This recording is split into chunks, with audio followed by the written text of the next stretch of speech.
मई जून की दोपहर, सड़कें खाली पड़ी हैं, हवा चल तो रही है लेकिन उसमें ठंडक नहीं। ऐसा लग रहा है जैसे आग चल रही है। लोग अपने घरों में बंद हैं, पंखे चल रहे हैं, कूलर चल रहे हैं, लेकिन गर्मी है कि कम होने का नाम नहीं ले रही। और बाहर निकलना मानो खुद को भट्टी में झोंक देना। लेकिन सवाल ये है, आखिर भारत में हर साल गर्मी इतनी खतरनाक क्यों होती जा रही है? क्या ये सिर्फ एक सामान्य मौसमी बदलाव है या इसके पीछे कोई बड़ा कारण छिपा है? आज हम समझेंगे हीट वेव आखिर होती क्या है, भारत में ये इतनी तेजी से क्यों बढ़ रही है और इसका असर हमारे जीवन पर कितना गंभीर हो सकता है। हीट वेव यानी ऐसी स्थिति जब तापमान सामान्य से बहुत ज्यादा बढ़ जाए और लगातार कई दिनों तक बना रहे। भारत में अगर किसी इलाके का तापमान सामान्य से 4 से 5 डिग्री ज्यादा हो जाए या 45 डिग्री सेल्सियस के आसपास पहुंच जाए तो उसे हीट वेव माना जाता है। लेकिन 45 डिग्री सिर्फ एक नंबर नहीं। इस तापमान पर सड़कें पिघलने लगती हैं, पानी तेजी से खत्म होने लगता है और इंसान का शरीर अपने तापमान को नियंत्रित करने के लिए संघर्ष करने लगता है। यही वजह है कि हीट वेव सिर्फ गर्मी नहीं, एक प्राकृतिक आपदा है। अब सवाल आता है, भारत में हीट वेव इतनी ज्यादा क्यों बढ़ रही है? पहला कारण है क्लाइमेट चेंज।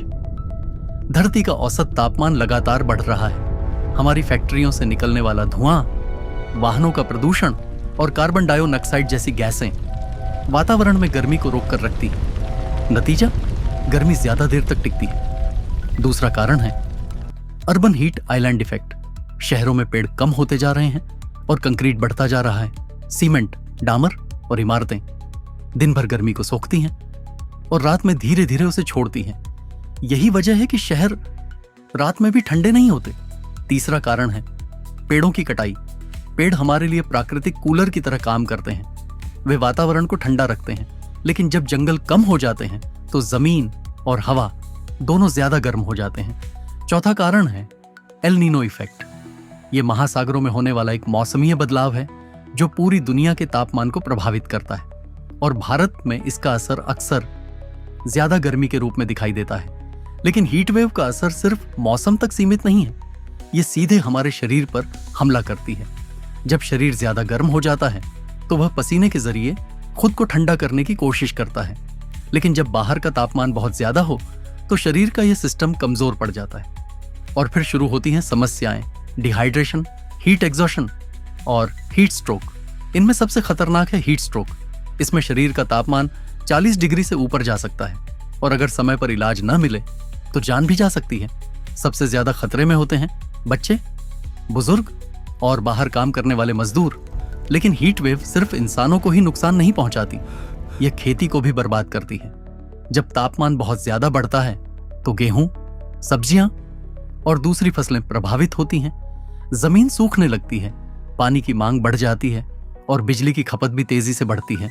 और जब बिजली की मांग बढ़ती है तो बिजली कटौती का खतरा भी बढ़ जाता है। यानी हीट वेव सीधे देश की अर्थव्यवस्था को प्रभावित करती है।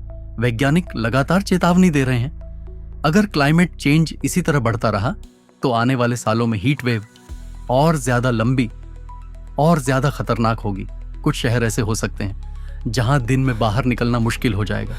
और यह सिर्फ भविष्य की बात नहीं है, ये आज की हकीकत है। तो सवाल है, समाधान क्या है? ज्यादा पेड़ लगाना, पानी बचाना, कार्बन उत्सर्जन कम करना और हीट वेव के समय सावधानी रखना। दोपहर में बाहर कम निकले, ज्यादा पानी पिए, हल्के कपड़े पहने और अपने शरीर को ठंडा रखें, क्योंकि हीट वेव सिर्फ मौसम नहीं है, यह एक चेतावनी है कि हमारी धरती बदल रही है। और अगर हमने समय रहते कदम नहीं उठाए तो आने वाली गर्मियां आज से कहीं ज्यादा कठिन होंगी। यह सिर्फ गर्मी की कहानी नहीं, यह हमारे भविष्य की कहानी है और इसे बदलने की जिम्मेदारी हम सबकी है।